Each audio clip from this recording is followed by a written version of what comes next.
Have you ever sat in your car with the AC blasting on full power and still felt like you were sitting inside a pizza oven? You are not alone. According to automotive service data, AC-related complaints are among the top 5 reasons Americans bring their cars in for service every single summer, and the majority of those drivers end up paying for repairs or recharges they never actually needed. Here is what the shops are not telling you. In most cases, a weak or underperforming car AC is not broken at all. It is being strangled by a combination of simple, overlooked problems that you can fix yourself in your own driveway today for little to no money. We are going through everything you need to know to make your car's AC blow significantly colder, and I am going to be straight with you the entire way through, including the 2 things most people do that actually destroy their AC systems while trying to fix them. Stay until the end because one of those mistakes is something I guarantee you have either done yourself or thought about doing, and it is silently wrecking compressors all across America every single summer. Let us start with something that almost nobody thinks about when their AC gets weak, and it is the fix that costs you exactly nothing. Think about where your car pulls the air from that eventually comes out of your vents. There is a plastic grill at the base of your windshield, right where the hood meets the glass, and that is where your ventilation system draws in fresh outside air before it ever reaches your AC system or your cabin.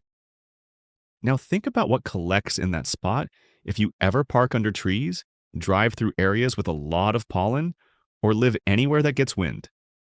Leaves, debris, seed pods, dust, and over time a thick mat of organic material that traps moisture and sits in the dark. That trapped moisture grows mold. And that mold is the source of that musty, mildewy smell that hits you like a wall the moment you turn the AC on after the car has been sitting in the sun. Clear that intake out completely by hand or with a soft brush before you do anything else. It takes 3 minutes and it immediately improves airflow into the system. If the smell is already established, there is a deeper fix coming in a moment that will handle it at the source. Now, here is the one that makes the single biggest difference for the most people.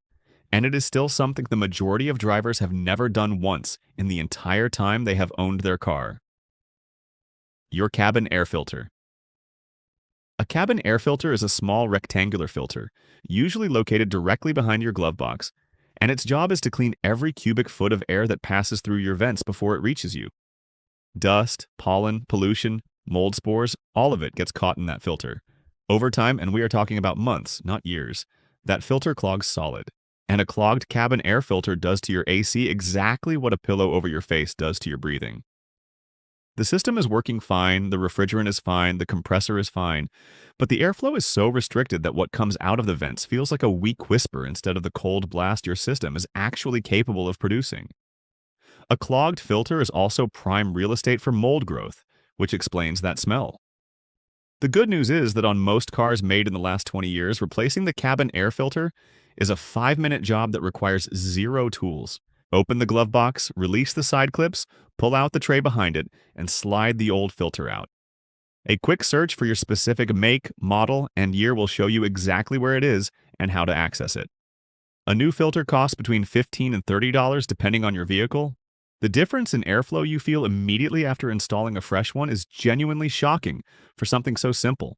If you have not changed yours in the last 12 months or 15,000 miles, do this before anything else. Here is something that is going to save you fuel and cool your car down faster at the same time. And it goes against what most people instinctively do on a hot day. When you walk up to a car that has been sitting in a parking lot in July, the air trapped inside can be anywhere from 30 to 60 degrees hotter than the outside air depending on how long it has been sitting and how much sun exposure it got. The instinct is to jump in, close the doors, crank the AC to max, and sit there waiting for it to work.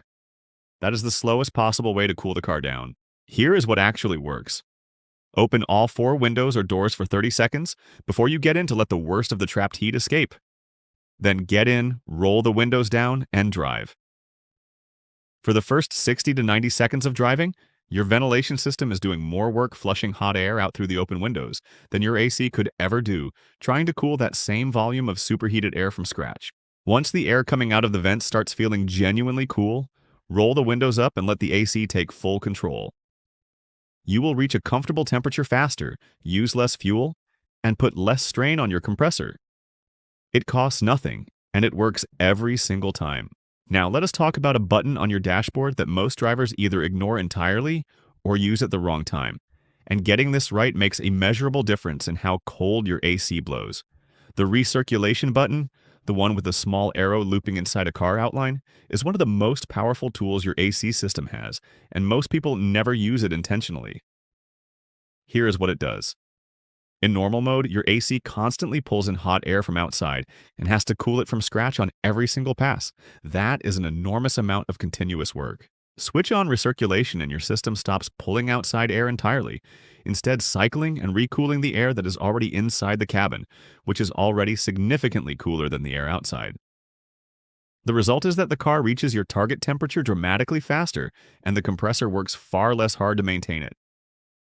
Turn it on the moment you start driving with the AC on, especially on days above 85 degrees, and you will feel the difference within a couple of minutes.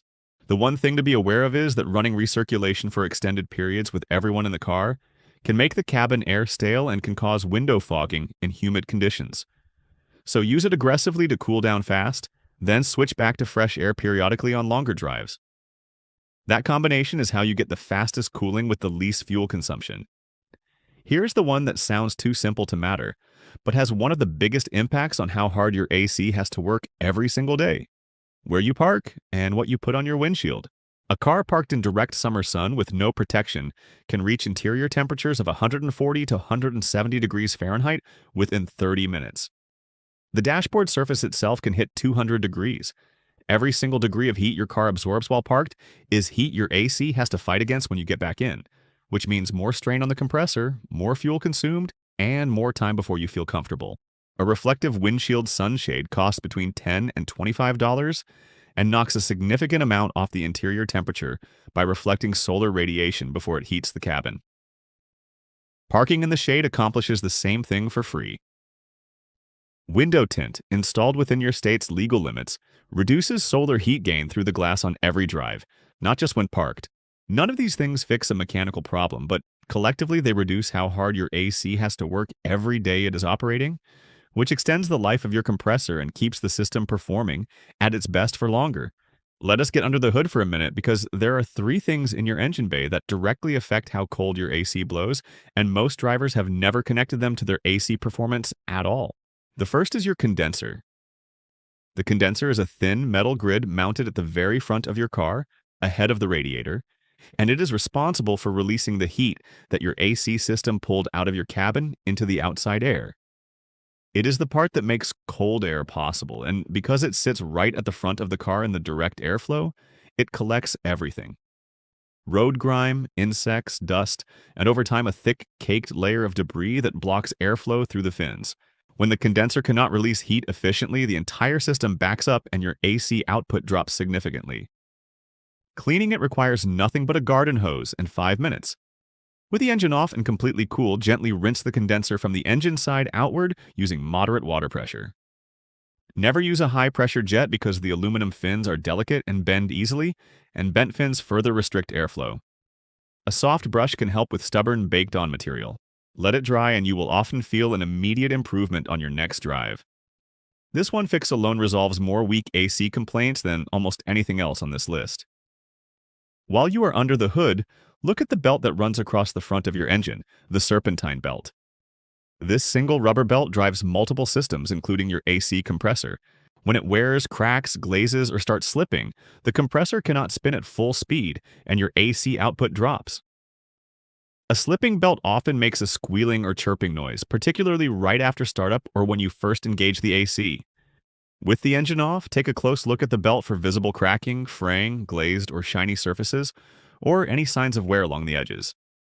If you see any of those signs, the belt is overdue for replacement.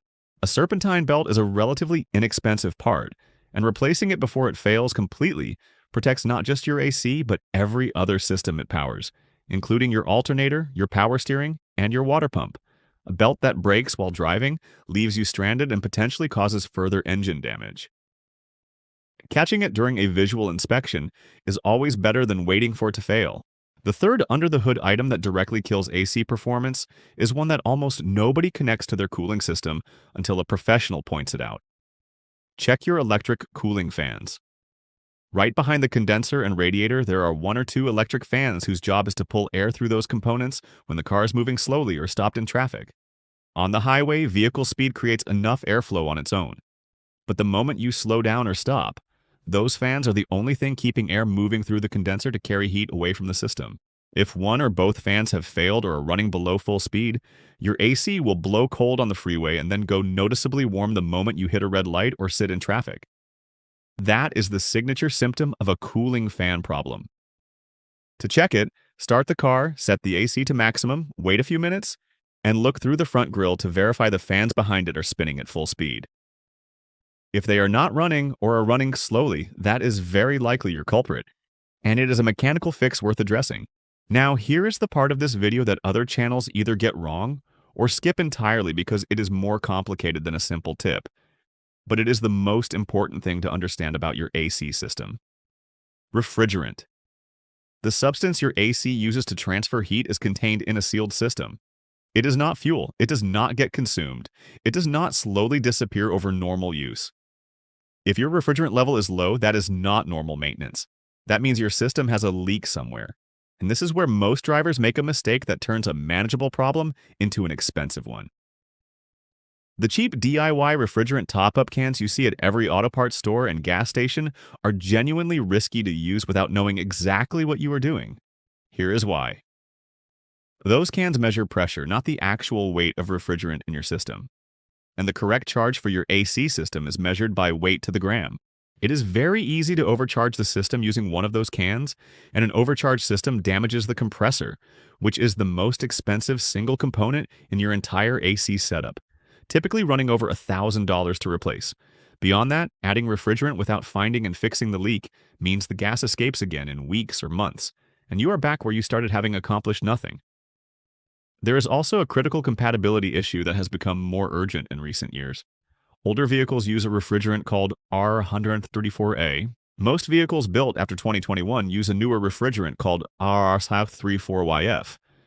These two refrigerants are not interchangeable and cannot be mixed.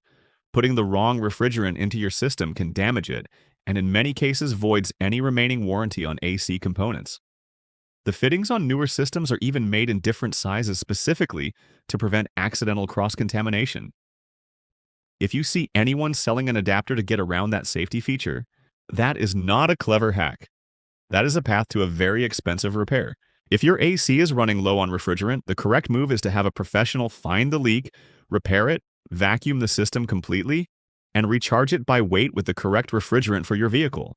That is the one item on this entire list that I am genuinely recommending you hand to a professional rather than attempt yourself, because the cost of getting it wrong is far higher than the cost of having it done right the first time. There is one more thing that ties directly into AC performance that most people never connect, and it is your engine coolant level. Many car computer systems are programmed to automatically disengage the AC compressor when the engine begins to run hot, as a protection measure to reduce load on the engine. If your coolant is low, your engine will run hotter than normal, and your car's computer may be switching off your compressor in response, which is why your AC suddenly stops working on a hot day, even though nothing appears to be wrong with the AC itself. Always check your coolant level in the coolant reservoir when the engine is cold, not at the radiator cap directly. If the level is low, top it up with the correct coolant type for your vehicle, and watch to see if the AC behavior changes. Low coolant is also its own serious problem, independent of the AC, so catching it early matters beyond just the comfort of cold air.